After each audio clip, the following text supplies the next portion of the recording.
All right, so today we're jumping headfirst into the really complex and fascinating world of the anime Mr. Love Queen's Choice. We're going to break down everything that happens in that jam-packed first episode. Right from the jump, the series hits you with this line. It's so mysterious, right? It tells you straight up that what you see isn't the whole story. There's something else hiding just beneath the surface, a world of incredible powers, and our hero is about to fall right into it. And that brings us to our protagonist. She's a young producer, and she's desperately trying to keep her dad's company, Miracle Entertainment, from going under.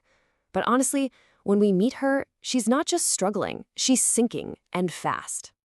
And here's what makes it kind of heartbreaking. Miracle Finder wasn't just any show. It was her dad's passion project, all about finding the truth in the world. Now, it's been canceled, nobody's watching, and the only miracle it needs is one to save itself. So let's just lay out what a complete disaster this is. I mean, the show is basically dead. Her employees are losing all hope. Their one big shot at a comeback, booking this popular YouTuber, well, that blew up when it turned out he was a total fake. Sponsors are bailing left and right, except for one, the LFG group. And on top of all that, she's trying to live up to her father's memory. The pressure is just massive. So with her back completely against the wall, what does she do? She makes a really risky choice. She decides to go all in on the one story her dad was obsessed with right before he died, a mystery he never got to solve. It's a total long shot, but hey, it's the only shot she's got. And this is that mystery, the warp incidents, super bizarre cases of people just teleporting, vanishing from one spot and reappearing in another. Is it a hoax, a weird natural phenomenon, or is it something else entirely? Her dad was convinced it was a huge deal, and now it might be the only thing that can save her show. So the moment she starts digging into this, her world just opens up. She has these two chance encounters with two very, very different guys. And these meetings, they're not just about getting a story, they represent two completely different paths forward for her whole company. This really lays out the choice she's facing, right? On one side, you've got Kira. He's a superstar idol she literally bumps into over a bag of potato chips. He's the path to instant fame, huge ratings, popularity. And on the other side, there's Professor Simon, this genius scientist she has to practically beg for a meeting. He's the path of deep knowledge, of credibility, of truth. So which one is more important? So the path of popularity comes with a catch, of course. Kira is actually impressed with her passion, and he makes this insane offer to be on her show. I mean, that could save her overnight, but here's the hook. She has to make a show that's actually good enough for him. No pressure, right? And then there's the path of truth, which has its own kind of challenge. Professor Simon is totally fascinated by the warp incidents and agrees to help, but he points out her biggest problem. She's just trying to be her dad, and he gives her this incredible piece of advice. He tells her she has to find her own color, her own unique voice as a producer. And it's right here, talking to Simon, that everything, and I mean everything, changes. She has this weird feeling based on something she saw earlier, and she asks him this one little question that just blows the doors off the whole secret of their world. And the word he gives her is evolver.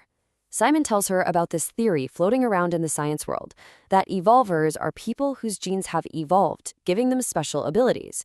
To put it simply, they're psychics. And all of a sudden, those random warp incidents start to make a whole lot more sense. Simon even connects it to this real-world idea, the Red Queen hypothesis. It's inspired by Alice in Wonderland, and the whole idea is that you have to run as fast as you can just to stay in the same place. He thinks maybe these evil powers are humanity's way of running, a desperate sprint just to survive. So, just as her mind is reeling with the fact that superpowered humans are real, her everyday reality comes crashing down on her. A powerful new enemy makes a move, and it is absolutely devastating. She gets a phone call. The LFG group, her one and only financial backer, has pulled out. All of their funding. Gone. No warning. No reason. Just like that, Miracle Entertainment is done. It's a complete catastrophe. So she storms over to their headquarters to confront the CEO, this ice-cold guy named Zen.